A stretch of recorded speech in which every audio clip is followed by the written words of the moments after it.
Muhammad, the self-proclaimed prophet of Islam, bought, owned, sold, and traded black African slaves.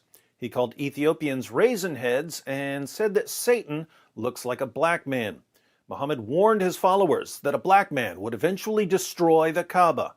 According to Muhammad, if you dream about a black woman, it's because a plague is coming. Under Sharia, the penalty for calling Muhammad a black man is death.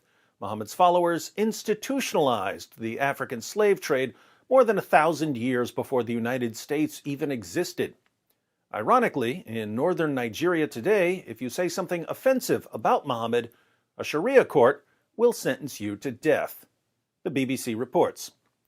A musician in Nigeria's northern state of Kano has been sentenced to death by hanging for blaspheming against the Prophet Muhammad.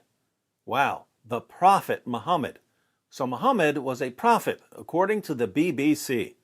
I guess if your organization is the center of decades-long pedophilia scandals, your best bet may be to throw your support behind a prophet who was certainly no stranger to molesting little girls.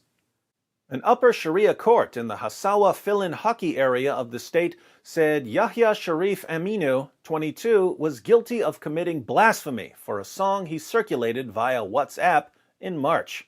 Mr. Sharif Aminu did not deny the charges. Judge Khalid Aliyu Muhammad Khani said he could appeal against the verdict. States across Muslim-majority northern Nigeria use both secular law and Sharia law, which does not apply to non-Muslims. Only one of the death sentences passed by Nigeria's Sharia courts has been carried out since they were reintroduced in 1999. The singer, who is currently in detention, had gone into hiding after he composed the song. Protesters had burnt down his family home and gathered outside the headquarters of the Islamic police, known as the Hisbah, demanding action against him. Critics said the song was blasphemous as it praised an Imam from the Tijaniya Muslim Brotherhood to the extent it elevated him above the Prophet Muhammad. So, this wasn't a non-Muslim making fun of Muhammad. This was a Muslim singing a song that praised someone more than Muhammad. Praising someone more than Muhammad was enough to get this Nigerian Muslim a death sentence for blasphemy. The leader of the protesters that called for the musician's arrest in March, Idris Ibrahim, told the BBC that the judgment will serve as a warning to others contemplating towing Yahya's path. When I heard about the judgment, I was so happy because it showed our protest wasn't in vain.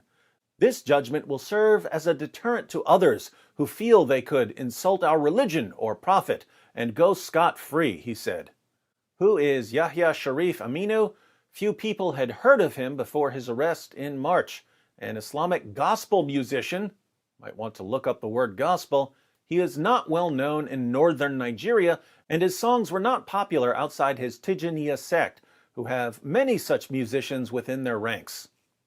Where on earth did Muslim judges get the idea that people should be sentenced to death for singing songs that insult Muhammad? Well, when Muhammad took Mecca, he gave his followers a list of people who were to be killed even if they were found hiding beneath the curtains of the Kaaba. Let's read about 3 of them in Ibn Ishaq, pages 550 to 551. Another was Abdullah ibn Khattal of Banu Taym ibn Ghalib. He had become a Muslim, and the apostle sent him to collect the poor tax in company with one of the Ansar. He had with him a freed slave who served him. He was a Muslim. When they halted, he ordered the latter to kill a goat for him and prepare some food, and went to sleep. When he woke up, the man had done nothing, so he attacked and killed him and apostatized. He had 2 singing girls, Fartana and her friend, who used to sing satirical songs about the apostle, so he ordered that they should be killed with him. Abdullah killed someone and apostatized, so Muhammad ordered his followers to kill him. They found him clinging to the curtains of the Kaaba, and they ripped open his belly. But Muhammad also issued a death sentence for the 2 singing girls, and all they did was sing satirical songs about him.